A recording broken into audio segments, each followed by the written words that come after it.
caught my daughter crying in her room and the reason I can't forgive myself. Hello everyone, enjoy these relaxing moments while you watch. Apartment 302, Hyde Park Residential Area, Chicago, hadn't echoed with the sound of a child's laughter for years.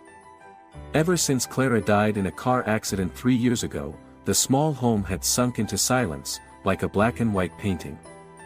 Julian Parker, a widowed father at 43, quietly lived there with his only daughter, Madison, who had just turned 13. He was a civil engineer, constantly buried in construction sites, contracts, elevators, and reinforced concrete. That was his world, practical, cold, and distant. So distant that he often forgot there was a little girl behind that door who still needed a hug. That night, just as the wall clock struck 1:12 a.m., Julian jolted awake to a strange sound. At first, he thought it was a stray cat. But then he listened more closely. It wasn't. It was the sound of crying. A soft, choked, broken sobbing, as if someone was trying to suppress their pain, but failing under the weight of overwhelming despair. "Madison?" Julian whispered into the dark, stepping barefoot out of his bedroom. The house was pitch black, lit only by the faint glow of the TV screen still on in the living room. He walked to his daughter's room. The door was shut. Still. But now the crying was clearer, waves of sound piercing the silence like needles into the heart. 3 soft knocks. "Madison? Are you okay?" No answer. He turned the doorknob. Locked from the inside. "Sweetheart, open the door. It's Dad." After a moment, the lock clicked, and the door opened slightly. Madison stood there, her face flushed, eyes swollen, hair disheveled, hands trembling. Behind her, the laptop screen still glowed. Julian glanced over, and in that instant, his world collapsed. On the screen was a paused video clearly showing Madison in a changing room. Her face hadn't turned away yet. Her expression stunned, her body mid-change. No effects, no filters. Just raw footage. But it had been filmed secretly. What the hell is this?" Julian stammered, stepping back like he'd been shoved off a cliff. Madison said nothing. She just lowered her head, tears flowing, arms crossed over her body like she was trying to hide from the whole world. "Madison, who did this to you?" His fists clenched. "Tell me, baby, please, tell me." I don't know," her voice trembled like a leaf in the wind. I'm sorry. Sorry." He snapped. "Why are you apologizing? You did nothing wrong." She just cried harder. Each sob like another rip through his chest. "Did someone force you? Did someone send you this? Who filmed it? Where? When?" She shook her head, then collapsed to the floor, back against the wall. "I don't know anymore. I don't know how it spread. I don't know." Julian scanned the room. The laptop was still open. The cursor hovered over the video frame. The file was simply titled, Madison_27s.mp4. Nearby, several browser tabs were open: Instagram, Telegram, TikTok. Message notifications pouring in. He pulled up a chair and sat down in front of the laptop. He clicked. The Telegram window popped up. Hundreds of messages. Some from classmates, some from strangers. "Slutty little girl. Look at her acting all sweet and innocent. Not bad for 13. No wonder her dad's a civil engineer, and she's chasing clout with home videos." His eyes widened, breath quickening. The words were like blades. He scrolled quickly.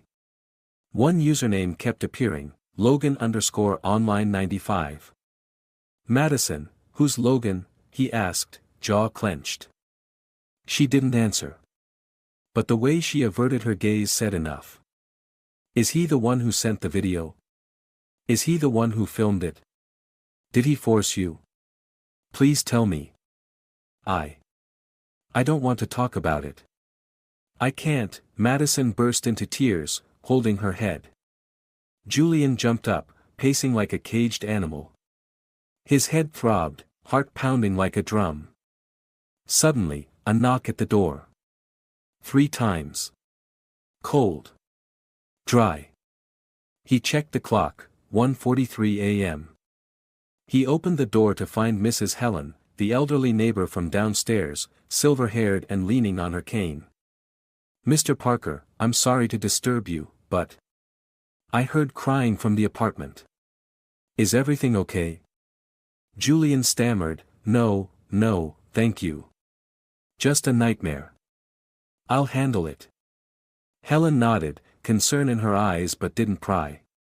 Before she left, she added, "If you need anything. I'm still awake. My door's always open." Julian shut the door, leaned against the wall, and closed his eyes.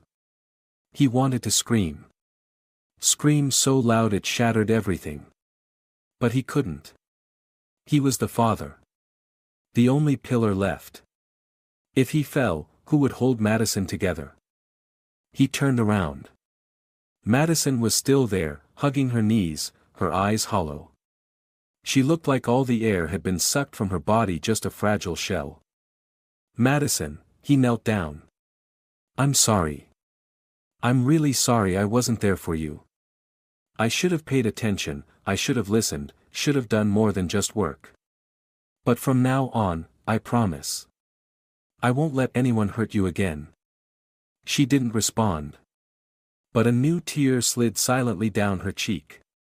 Julian stayed there all night, never leaving her side. The laptop's glow lit up his face, alongside the endless string of hateful messages, each word stabbing him deeper. In his mind, only 2 words kept echoing.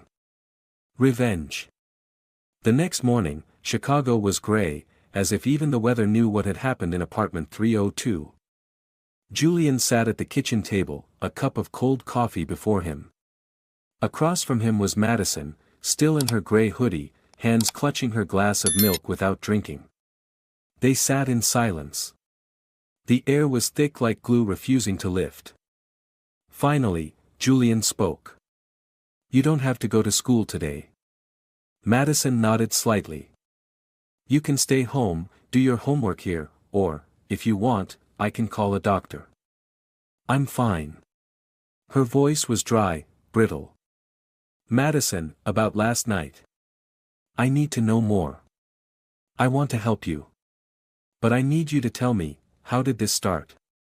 That clip, where did it come from? Who sent it?"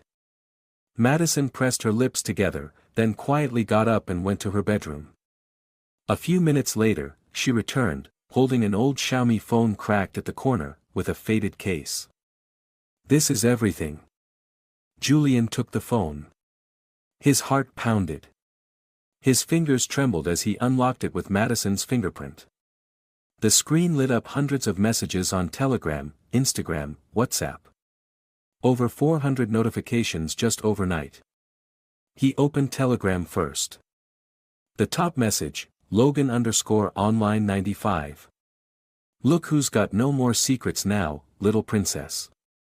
Wanna get me to take the clip down? Send a few more. You filled out nicely lately. Don't pretend you don't know what I've got." He scrolled back to older messages, from months ago. At first, the tone was sweet, friendly. "How was your day, silly girl?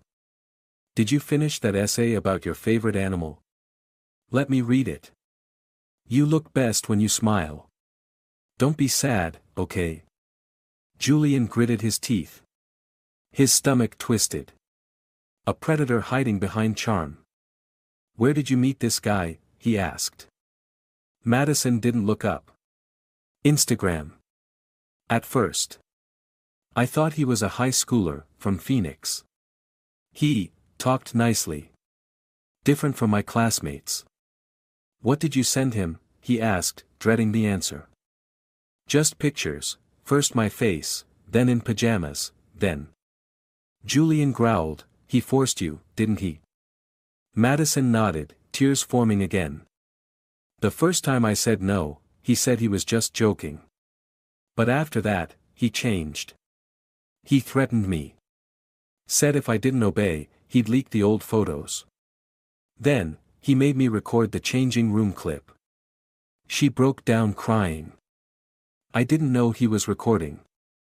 I thought once I sent it, it'd be over, but he saved it, edited it, and then shared it.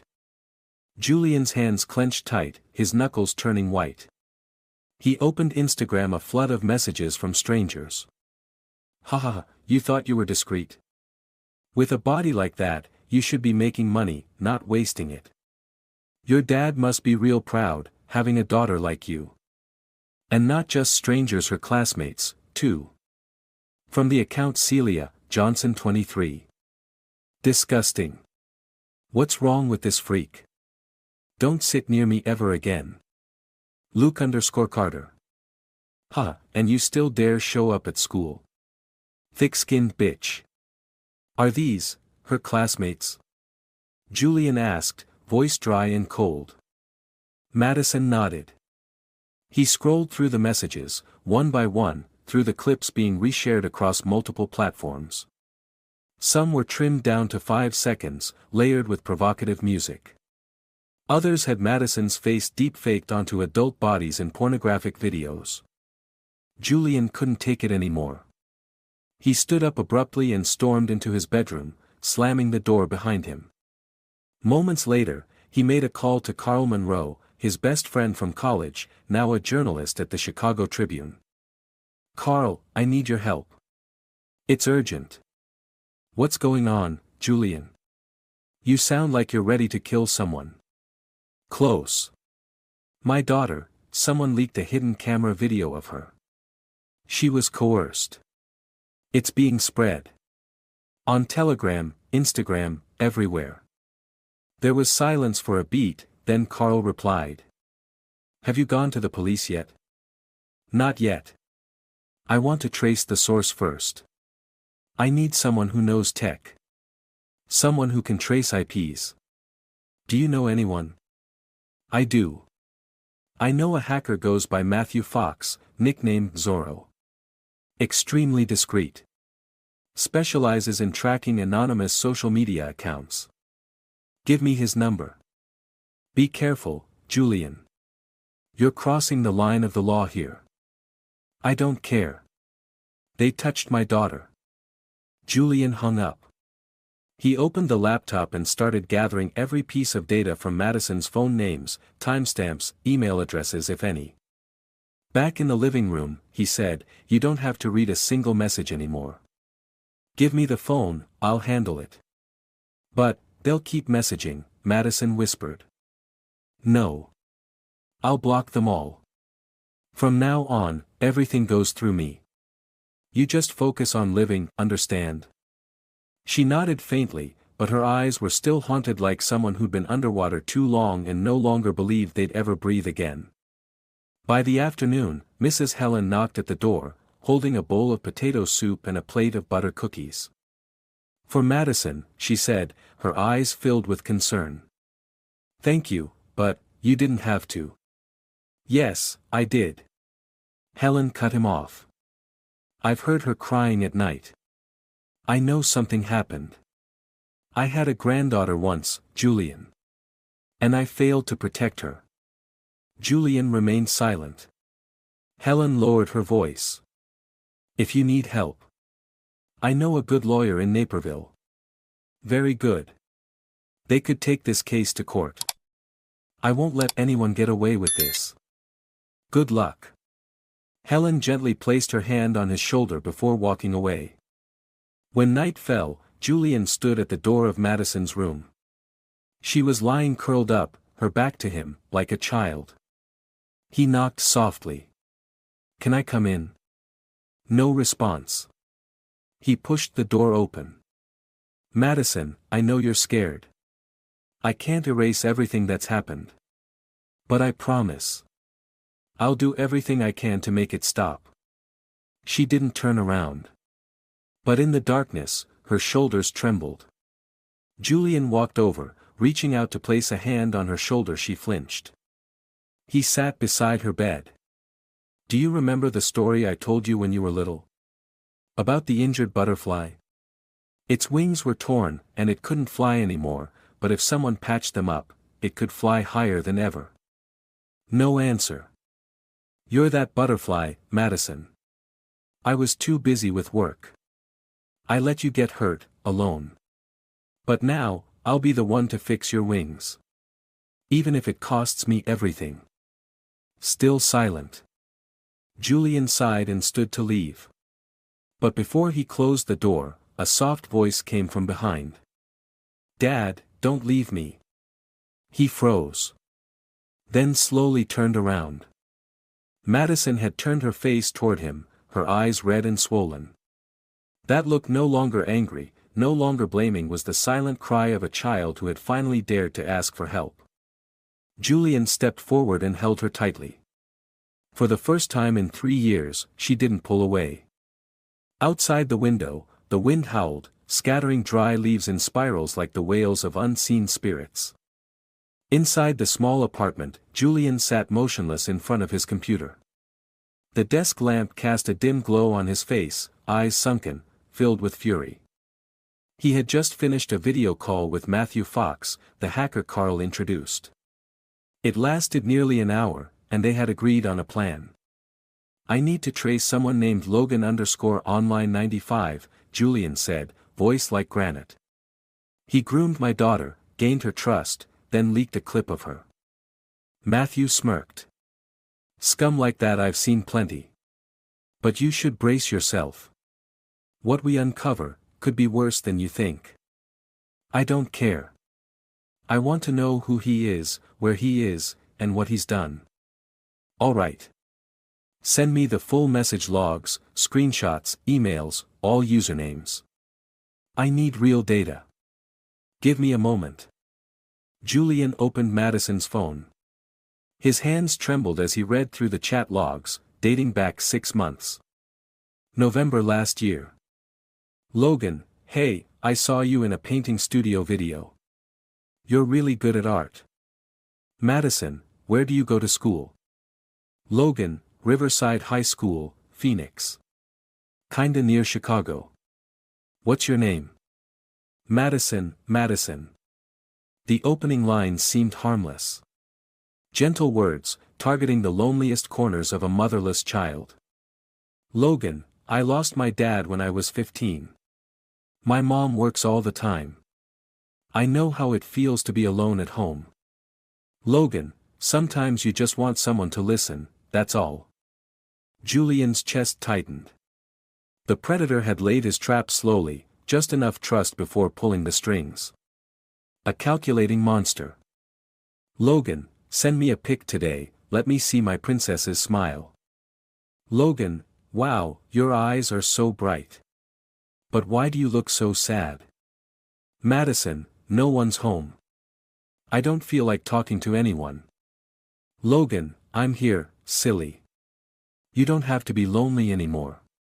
Julian shut the laptop, eyes closed tight. He inhaled deeply, then sent all the data to Matthew. 2 days later, a late-night call came from Matthew. He's not a high school student, Matthew said bluntly. Doesn't go to school in Phoenix. And he's not named Logan. Then who is he? Julian growled. His real name is Richard Stone, 29 years old. He was arrested in 2020 for possessing child pornography. Released after 8 months due to lack of rape evidence, but he's on the sex offender registry in Springfield. Currently living under a fake identity in Evanston. Evanston? Julian whispered. That's barely 10 kilometers from Chicago. Exactly. And there's more. I tracked his last IP login to an internet cafe called CyberHub.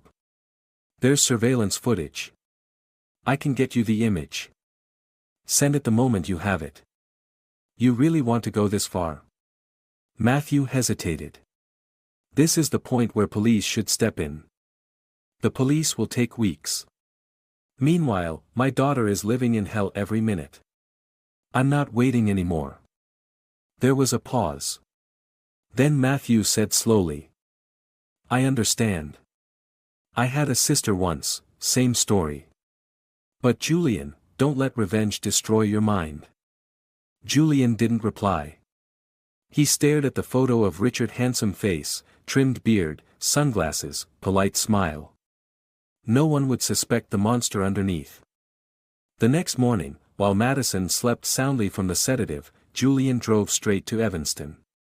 He stopped outside the CyberHub Internet Cafe, a small place with a dull silver sign, filled with the stale smell of smoke and moisture. A young man at the counter with dyed blonde hair and a dragon tattoo across his face eyed him warily. "Can I help you, sir? I'm looking for this man." Julian held up the photo of Richard. "He used one of your computers on the 10th. The young man squinted. "Looks familiar, but I'm not sure. I don't have time." "Please, check the cameras." "Let's see, probably camera 3, covering the last row." "Hang on." The guy disappeared into the back room. 5 minutes later, he returned holding a laptop and played a video clip. On the screen it was clearly Richard. Dark blue jacket, seated at computer number 14. He glanced around before logging in. "See that?" Julian growled. "Yeah, now I remember. He comes in at night, quiet, always pays in cash." The name he signed under was Alex Cooper. Julian jotted down every detail. Then he pulled out a $50 bill and pressed it into the guy's hand. "Don't tell anyone about this. You look like a cop." "No. I'm a father." That night, when Julian returned home, he found Madison sitting on the living room floor, hugging a pillow, staring blankly at the turned-off TV screen. "Are you okay?" he asked gently. She didn't answer. He approached and sat beside her. "A friend of mine is helping. They'll be caught. You're not alone." Madison turned her head slightly, her voice raspy. "I trusted him.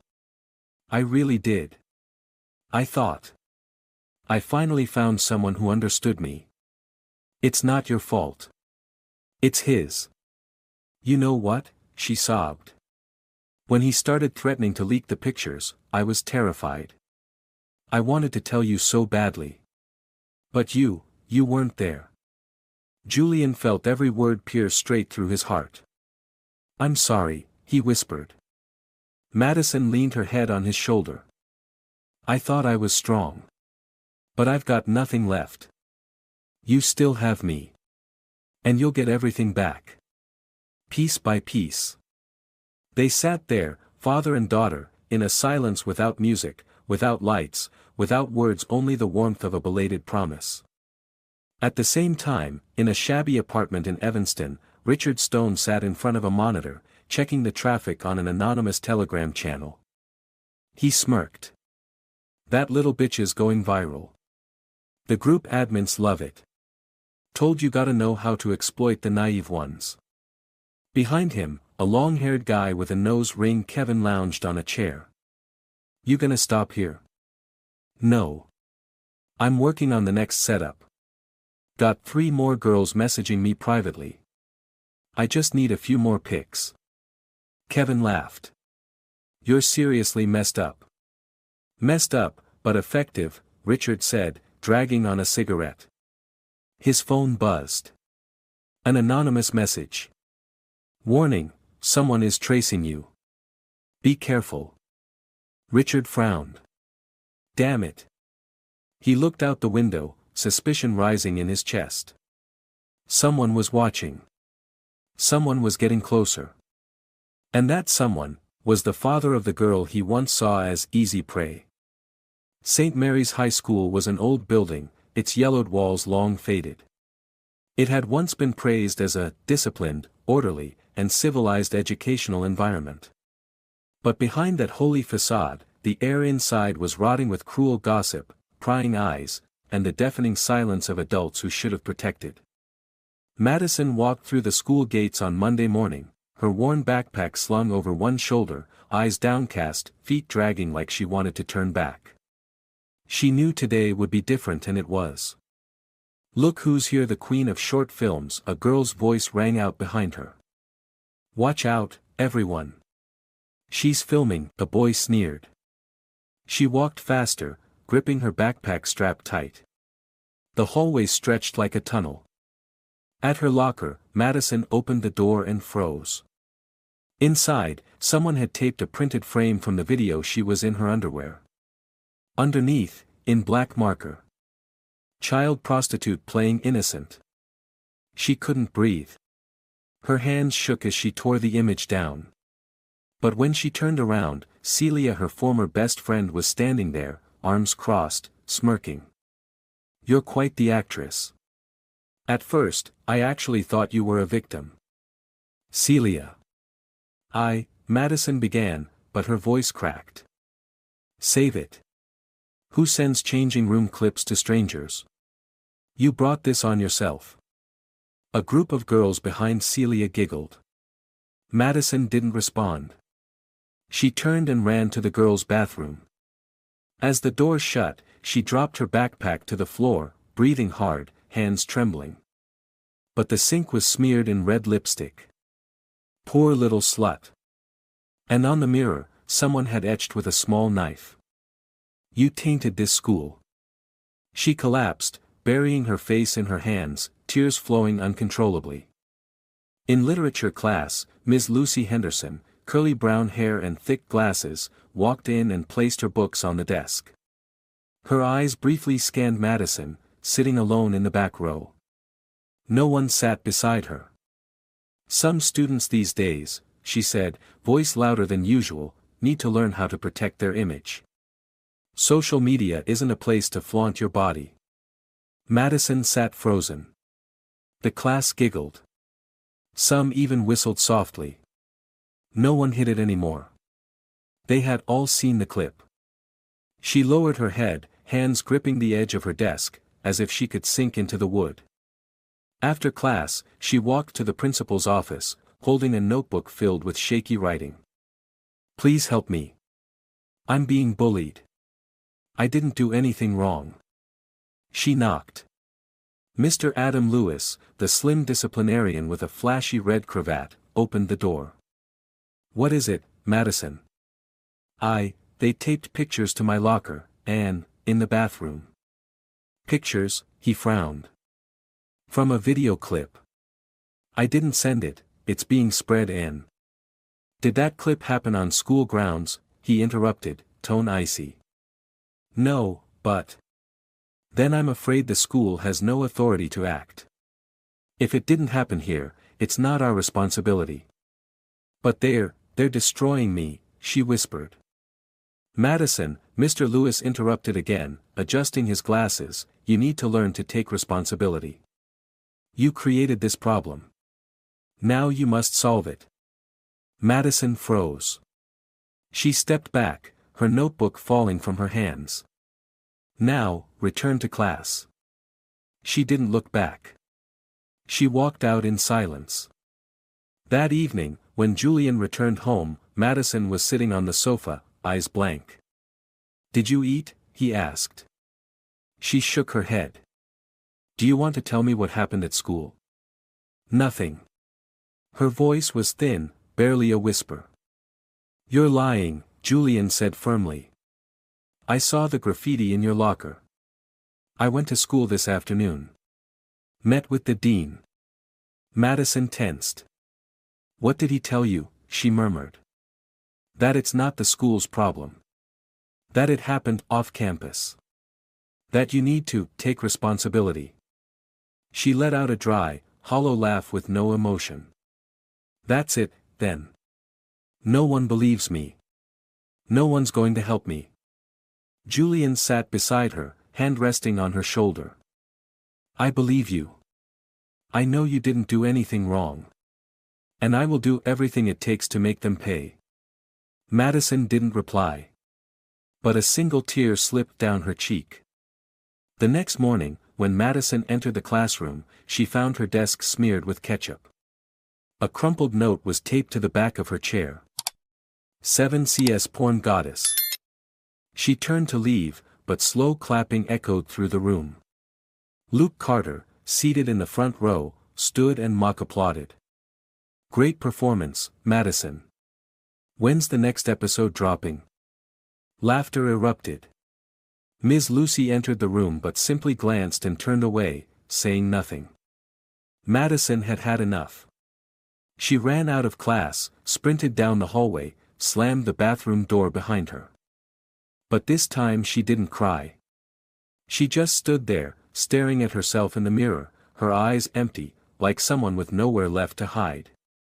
Late that night, Julian received a phone call. Mr. Parker. This is Marcus, assistant to attorney Carmen Blake referred by Mrs. Helen. Yes, I remember. We've received information regarding your daughter being bullied at school. If you agree, we can issue an official notice to the school, demanding an internal investigation. At the same time, we'll start collecting evidence to file criminal charges. Do it immediately. I'll send the photos, the statement, and all the data. Understood. We'll begin first thing in the morning.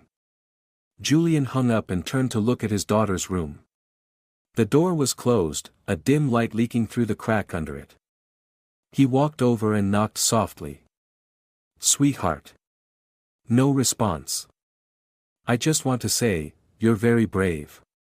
No matter what anyone says or does, I believe you. And this time, I won't abandon you. Still silence. But this time, Julian didn't walk away. He sat down right there by the door, back against the wall, and waited until morning. Friday began with an eerie silence. Julian woke up at 6 a.m., as usual. He slipped on his jacket and stepped out of his room, passing Madison's door. It was slightly ajar. He peeked in. She was still in bed, turned to face the wall. He let out a breath and quietly closed the door before heading to the kitchen. 15 minutes later, after making coffee and preparing a simple breakfast toast with cheese, he called out. Madison, wake up. I took the day off. We're going to see the therapist today, just like I promised. No answer. Madison. He knocked on the door. Still no reply. A rising sense of dread gripped him. He pushed the door open. Madison lay there, motionless. The blanket pulled up to her neck. The room was icy cold, as if time itself had stopped. Sweetheart. He stepped closer. When he pulled the blanket down, he saw her face pale, lips cracked and dry, eyes half open but unfocused. He immediately bent down to check her breathing. Still there but very faint. Next to her pillow was a bottle of Dormital, a sleeping aid. The cap was off. He counted only 3 pills remained. No. No. This can't be, he stammered, hands shaking as he picked up the phone to call emergency services. 911 emergency. What's your emergency? My daughter, she's 13, took sleeping pills, unconscious, please hurry, hurry. Address, sir.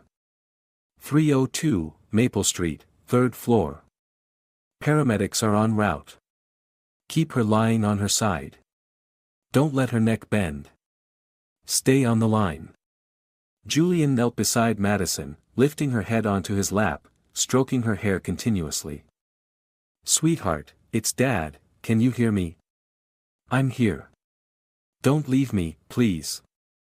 5 minutes later, sirens wailed outside. 3 paramedics rushed in with a stretcher and portable oxygen unit. We need to move her now. Julian kissed Madison's forehead before they placed the mask on her and rolled the stretcher out. St. Luke's Hospital, Emergency Recovery Room. A middle-aged doctor walked out, his expression serious. Mr. Parker. Yes, that's me. Is she alive? She's out of immediate danger. We pumped her stomach in time. However, her psychological state is very fragile. If you don't intervene forcefully now, she might not be as lucky next time. Julian clenched his fists. I understand. I'll do whatever it takes. The doctor nodded. A trauma psychologist is waiting to speak with you. But first, she needs to wake up. She'll want to see a familiar face. 2 hours later. Madison opened her eyes in the sterile white recovery room. And 4 dripped into her arm. She turned her head slowly and saw Julian sitting there, his eyes red, hair a mess, hands trembling as he held a cup of water. "Dad," she whispered, her voice faint as air. "You're awake." "Oh, thank God," Julian stood and leaned over her.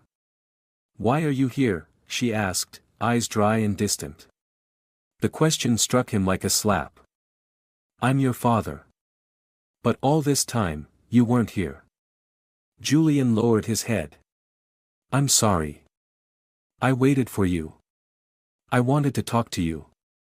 But every day, it was just work. Mom died. And you disappeared too." "No. Madison turned her face away. "I cried in my room for 3 months. Did you ever knock on my door? Did you notice I changed? Did you ever really look at me?"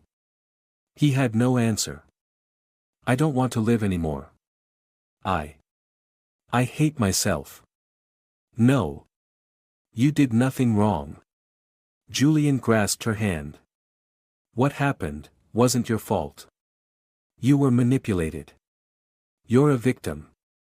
I was wrong for not being there. But I swear, from now on, I won't leave your side." Madison looked at him with a cold, hollow gaze. "I don't believe you."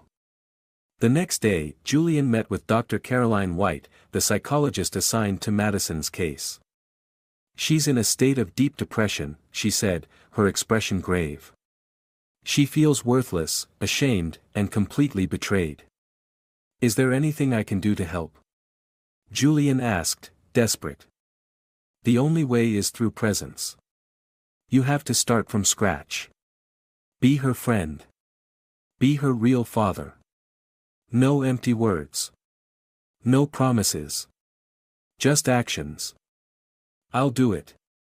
And absolutely no pressure to recover quickly. This is a long, possibly painful process. I accept that." That evening, in the hospital room, Julian sat beside Madison's bed. He brought an old manga book, Princess Mononoke, that Madison used to love when she was 9. "I remember you made me read this 7 times in a row. Back then I kept mispronouncing the characters' names, and you laughed so much." Madison said nothing. "I'll read it again now. But this time, you have to correct me if I get it wrong, okay?" Still silence. But as he began to read, slowly and carefully, a few minutes later, Madison pulled the blanket up higher but didn't turn away this time. 3 days later, Madison was discharged from the hospital. Dr. Caroline gave a clear warning. "She needs close monitoring. Don't leave her alone for long periods. She must not return to her old school for at least 3 months. And begin weekly therapy immediately." Julian nodded. "I've taken an indefinite leave from work. I'll be with her full time." "You're on the right path. But it's still a long road. No matter how long it takes, I'm not stopping." That night, after dinner, Madison sat at her desk, gazing out the window. Julian was in the kitchen doing dishes when he heard a soft voice. "Dad." He turned, surprised. "Yes, sweetheart." Madison walked out holding a notebook. She handed it to him. "I wrote something. For an assignment. If I had one wish." He opened it and read each line carefully. "If I had one wish, I'd wish you had listened to me once, when I still had the strength to speak. But now, if you're really listening, maybe I can wait one more time." Julian clutched the notebook to his chest, eyes burning. "Thank you, for giving me another chance." She didn't say anything. But for the first time in weeks, the corners of her lips lifted just slightly, but truly. A week after Madison's discharge, apartment 302 felt a little warmer. There were no more cries in the night. But in their place was a tense silence, like a soldier freshly escaped from the battlefield, not yet ready to believe they're safe. Julian stayed home all day. He cleaned the apartment, cooked meals, did everything he could to make sure Madison didn't feel abandoned again. She still didn't speak much, but at least, she no longer locked her door. Yet inside Julian's mind, a storm was building. Richard Stone was still at large. That night, Julian sat in front of his computer, speaking with Matthew Fox over Zoom. "Any updates?" Julian asked, his voice low and sharp. "I traced the account he uses to receive money for selling private images and videos," Matthew said. "Most of the senders are from abroad: Turkey, Germany, Russia. The group chat he uses is private, multi-layer encrypted. But I managed to install malware on his device when he accessed Wi-Fi at a cafe. And Richard has 3 accomplices. Real people. They regularly meet at an apartment in Evanston. What do? They stage videos, orchestrate setups. One is Kevin Taylor, a former juvenile delinquent with theft charges. The second is Christian Harris, a light drug addict who live streams bullying incidents for clout. Do they know I'm coming after them? They're starting to suspect. Richard changed his IP 3 times this week. But he hasn't gone into hiding. He still thinks no one will dare touch him." Julian stood up and paced, fists clenched. "They're not going to stop, are they?" "No. And I'm afraid," Matthew hesitated. "They're already planning the next prank." "What did you say?" "I intercepted part of a message from Christian in the hidden Telegram group. It's blurry, but I managed to extract this line. 'That little bitch is still alive. Maybe we should make her trend again to wrap up the series.'" Julian slammed his hand on the desk. "They're targeting Madison again." 3 days later, on a cold rainy afternoon, Madison was about to leave school when a dark blue pickup truck pulled up near the gate. 3 young men stood nearby, dressed like college students: hoodies, baseball caps, masks. One of them approached. "Hey, you're Madison, right?" She turned, blinking. "A friend of yours, Logan, wants to apologize. He says he regrets everything. We just want to take you to a cafe so he can talk." Madison froze, stepping back. "I don't know you. Stay away. Just 5 minutes. You won't regret it." The guy sneered. "We're not gonna do anything. We just want to film your reaction." Immediately, another one behind her pulled out a phone and started recording. Madison ran. But they blocked her from both sides. The third one, Kevin, jumped out from behind the fence, laughing maniacally. "Where you going? You're famous now, aren't you? Why so shy? Back off." Madison screamed. They closed in. One reached to grab her backpack, the other held the camera right in her face. "Let the world see the shame of our little starlet." Madison twisted and slipped through the gap between them. She sprinted madly toward the school's parking lot, usually deserted in the afternoon. Her phone buzzed in her pocket. Hands trembling, she pulled it out and texted. "Dad, please help me, they're chasing me." At home, Julian was mopping the kitchen floor when his phone vibrated. His heart sank when he saw the message. He didn't think. Didn't hesitate. No shoes. No coat. He grabbed his keys and ran straight to the car. The wind slapped his face like a string of punches. But the pain in his chest was worse. Every second that passed brought the worst images to his mind. "I promised," he whispered. "I swore I wouldn't let anyone touch her again." At the parking lot, Madison hid behind an old truck, shaking. She looked around: no adults, no one nearby. Only the 3 men stalking the lot, laughing like it was a game of hide and seek. "Come out, Marty. I just want to give you a hug," Christian cooed in a sickly sweet tone. "Promise it won't hurt." "Just a short clip, that's all," Kevin taunted. She pulled her phone out again, about to type, when she heard footsteps very close. A shadow fell over her hiding spot. Someone had stepped up behind the truck. She bit her lip, clenching the phone like a weapon. The footsteps stopped. She held her breath. A hand reached around and snatched the phone from her grip. "Aha! Gotcha!"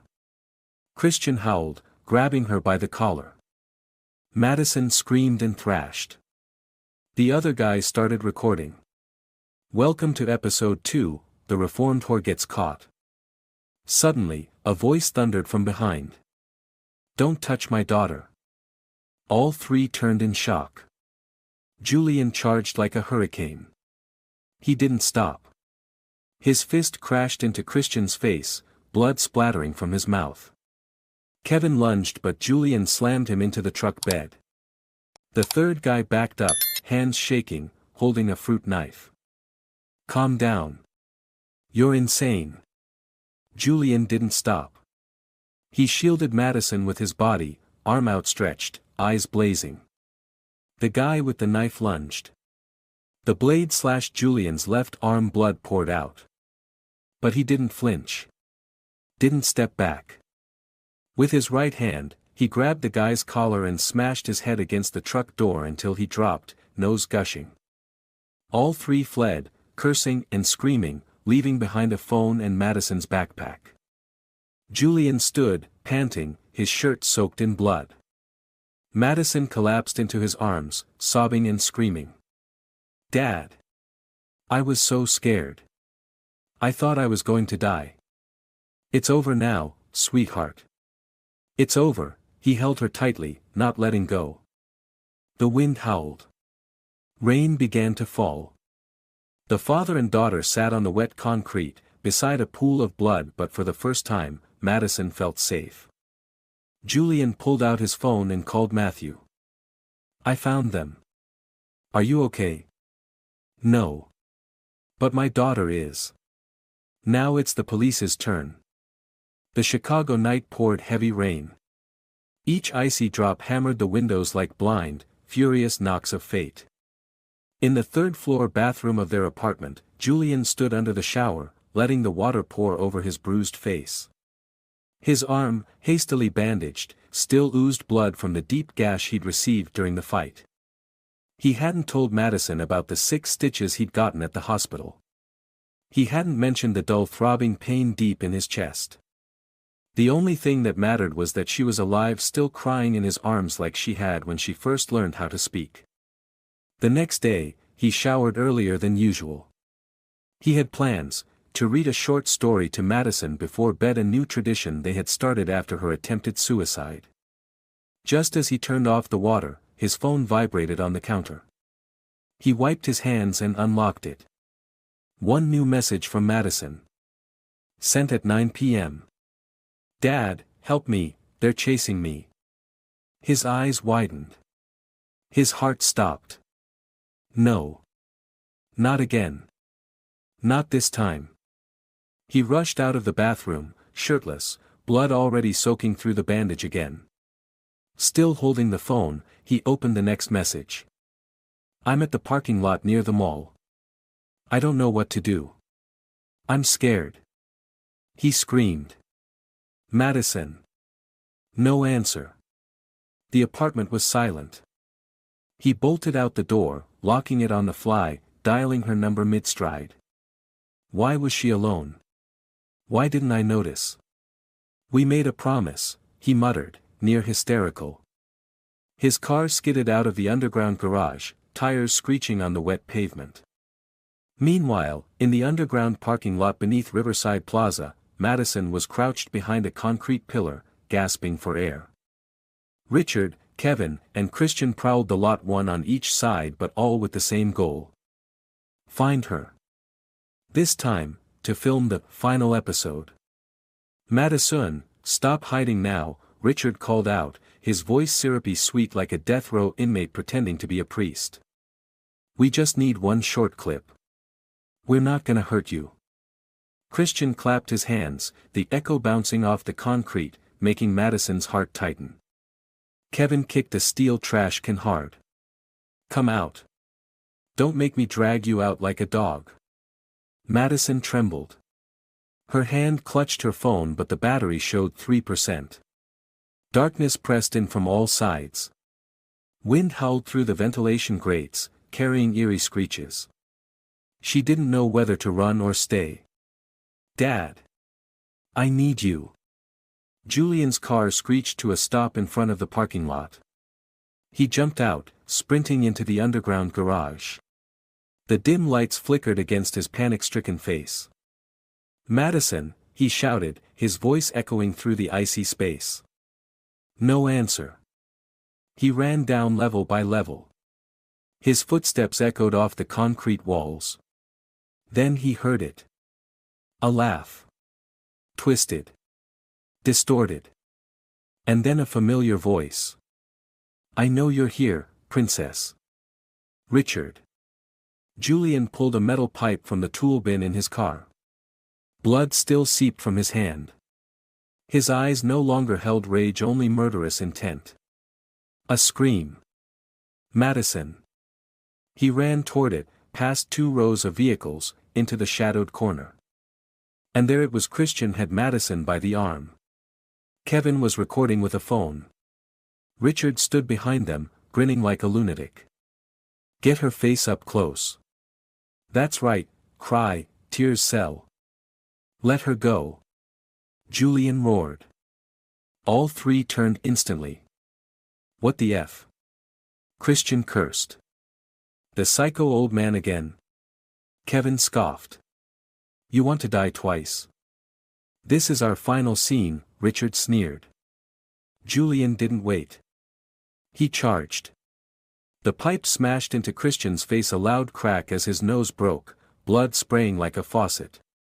Madison dropped to the ground, scrambling backward. Kevin lunged, tried to kick. Julian dodged and slammed the pipe into his thigh. Kevin screamed, collapsing.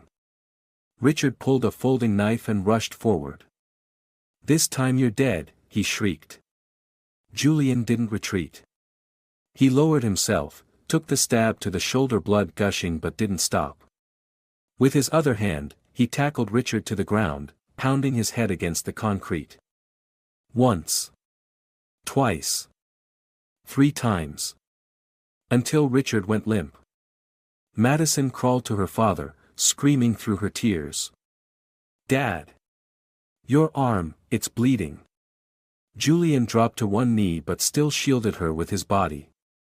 Police sirens wailed in the distance. Matthew had called it in anonymously, tracking the gang through local surveillance. Nearby witnesses had also alerted authorities after seeing 3 masked men lingering around the parking lot. A uniformed officer stormed in. Mr. Parker. Drop the weapon. Drop it now. My daughter, Julian gasped, still holding Madison close.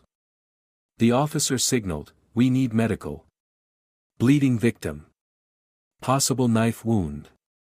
Paramedics arrived quickly, tending to Julian's wound. Madison never left his side. Don't die, Dad, please don't die, she whispered. I'm not dying. I have to live, to get you out of this darkness. At the hospital, after his wound was stitched, Julian lay in a bed, clutching Madison's hand. A police officer entered. Lieutenant Sean Armstrong, face stern but respectful. We've arrested all 3. We have enough evidence, messages, videos, eyewitness accounts. Richard's not walking out again. He's facing a whole list of charges. Thank you, Julian said, exhausted but resolute. Sean nodded. You're a father.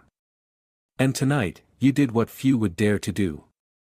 When everyone left, just the 2 of them remained in the hospital room. Madison sat beside him, still holding his hand. She wept, but this time, not from fear. This time, she cried because someone had given everything to keep her alive. I'm sorry, she sobbed. No. You're not the one who needs to apologize. I am. Dad. Yes, sweetheart. This time, don't leave me again, okay? Julian looked into her eyes. For the first time, he saw something there that wasn't complete darkness. Never again. Rain, wind, blood, I'll never let go of you. Madison lowered her head, resting against his chest, crying like a child being born a second time. 3 weeks after that bloody night, Chicago seemed reborn. Not because spring had arrived, but because, inside apartment 302, something miraculous was happening. A father and daughter once lost to each other were learning how to love again. Madison sat on the balcony, wind brushing gently against her freshly trimmed hair. In front of her was a lavender pot, a small gift from upstairs neighbor Mr. Ralph, who had left a note. "This girl is as strong as this flower." In the kitchen behind her, Julian fumbled with a Southern-style chicken soup recipe, the one Clara used to make. Wearing an apron, glasses slipping down his nose, he scribbled ingredients from her old notebook with a dull pencil. "Do you want it spicy or mild?" he called out. Madison turned, her voice soft but steady. "Spicy, like Mom used to make." Julian froze for a second. It had been so long since Clara died that Madison had last spoken of her mother with such calm. He smiled. "Then I'll add pepper, but just a pinch." "You can add more. I'm not afraid anymore." The words were like an old wound finally closing. That evening, father and daughter sat in the living room, a thick folder lying before them. The official lawsuit, filed with the Chicago court. Inside was everything. Evidence of Richard's grooming. The leaked clips. Madison's testimony. Photos from the attack. A psychologist's signed report confirming trauma and long-term PTSD. Julian looked at her, voice serious. "I've signed it. But the final decision is yours. If you're not ready." "I want to sign," Madison said firmly. "Are you sure? I don't want anyone else to be a victim. He needs to pay." "They all do." Julian nodded, pulled out a pen, and handed it to her. She signed, hands steady, expression unwavering, like a declaration of womanhood forged too early. A week later, the story went public. With help from lawyer Carmen Blake and child protection group No More Tears, Madison's case was edited, anonymized, and sent to major news outlets. The front page of the Chicago Tribune read, "Chicago father bleeds to save daughter from digital hell." Beneath it, a photo of Julian, arm in bandages, holding Madison in a blood-stained parking lot, a moment that looked pulled from a movie. The article was written by Carl Monroe, Julian's former college friend. This isn't just a story about a child who was exploited. It's about a father who once lost his way. And chose the right moment to return. Because he did. His daughter wasn't swallowed by silence and shame. Richard was arrested that same night, after the second assault on Madison. His laptop was seized. Inside the hard drive, police found 13 folders, each named after a different girl. Each one containing photos, videos, messages, and stalking logs. Lieutenant Lola Henderson, a female officer on the case, spoke with a shaking voice. There were girls as young as 11. One took her own life 3 months ago, but no one connected it to him until now. At the trial, Richard sat hunched, flanked by 2 federal officers. When the judge asked, "Do you have anything to say?" he replied coldly, "They were just dumb. It's their fault." The courtroom fell silent.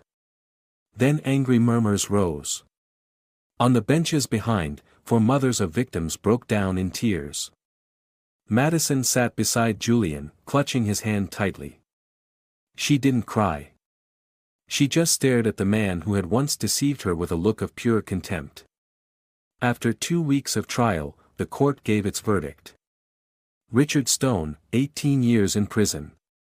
Kevin Taylor and Christian Harris, 7 years each for aiding and abetting, assault, and unlawful video recording. The courtroom erupted in applause as the sentences were read. Those who had once remained silent began to speak up. A group of parents founded a support fund for victims, naming it Madison, in her honor. The case became a hot topic across major online forums in the U.S.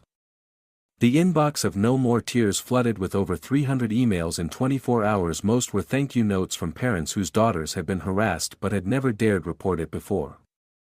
One Saturday morning, while father and daughter were having breakfast, the phone rang.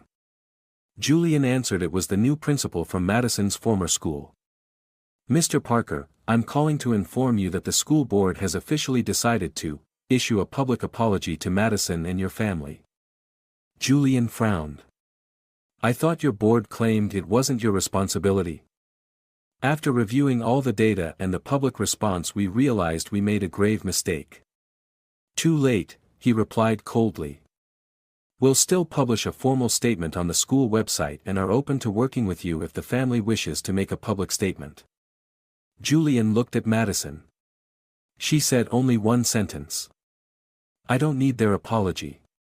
I want them to change so no one else has to go through what I did." Julian repeated her words exactly. A few weeks later, Julian formally submitted his resignation to the construction company he had worked at for over 20 years. His colleagues were stunned. "You, sure about this?" Pablo, his closest friend at the firm, asked over the phone. "I'm sure. I used to choose concrete over my daughter. Now it's time to rebuild what never should have been broken." "Man. I don't know whether to congratulate you or cry." "Maybe both," Julian chuckled. "But this time, I'm not building for someone else. I'm rebuilding my own home." From that day forward, apartment 302 became a sanctuary of small, forgotten things. Hand-squeezed orange juice for breakfast. Bedtime stories. Therapy sessions where both father and daughter listened and spoke. One day, Dr. Caroline White said, "Madison is beginning to re-engage with the world. Her progress has exceeded expectations. But there's one thing that surprised me." "What is it?" Julian asked. "She once said, I thought I was already dead. But Dad proved I was still worth living." Julian said nothing. But in his heart, a piece that had been broken for 3 years began to mend. Later that month, Eastwood Middle School sent Madison an enrollment offer accompanied by a written promise to protect her identity and history with absolute confidentiality. Madison held the letter in her hands, trembling slightly. "Do you want to go?" Julian asked. "Yes, but..." "But what?" "You'll still take me there, right?" "I'll take you, I'll pick you up, and I'll wait at the gate every day. Even when you're 18. She laughed a real, heartfelt laugh for the first time in a long time. Then. "I'm ready." On her first day at the new school, it rained lightly in Chicago. Julian woke up early. He made breakfast, toast, omelette, and warm milk, the meal Madison once said was enough to survive any math test. On the table, he placed a carefully wrapped lunchbox, spaghetti with tomato sauce, a recipe he had learned from YouTube. "Did you put on your uniform yet?" he called from the kitchen. "Yep," her voice came from her room. Moments later, she stepped out dressed in Eastwood Middle School's uniform, a navy blue backpack slung neatly over her shoulder. Her hair was tied gently. Her face no longer clouded by sorrow but now touched with a soft light. Not blinding but the kind that belongs to someone who's walked through the darkness and come out the other side, still carrying the scars. "You look beautiful," Julian smiled. Madison blushed. "You only say that 'cause I look like Mom." "No. Because you look like you. And today, my daughter is someone very brave."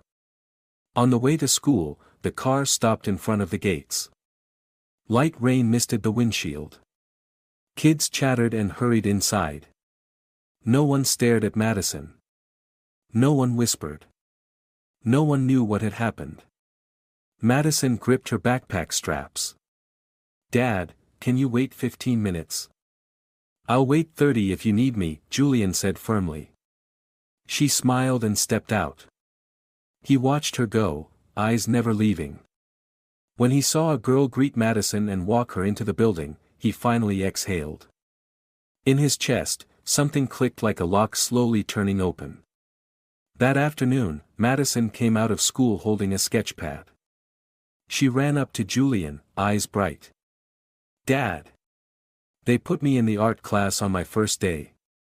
My teacher said my drawing had so much feeling." "Really? What did you draw?" "It's not finished yet. I'll finish it tomorrow." "Can I see it when you're done?" "Yeah. But no criticizing." "Would I dare?" They both laughed. That night, while Julian was peeling apples in the kitchen, he got a call from lawyer Carmen Blake. "Mr. Parker, I'm pleased to inform you, the former school has made a public statement to the press, apologizing and pledging to implement teacher training on school violence and gender-sensitive issues." "So, they finally feel ashamed," Julian said quietly. "And, we won the lawsuit.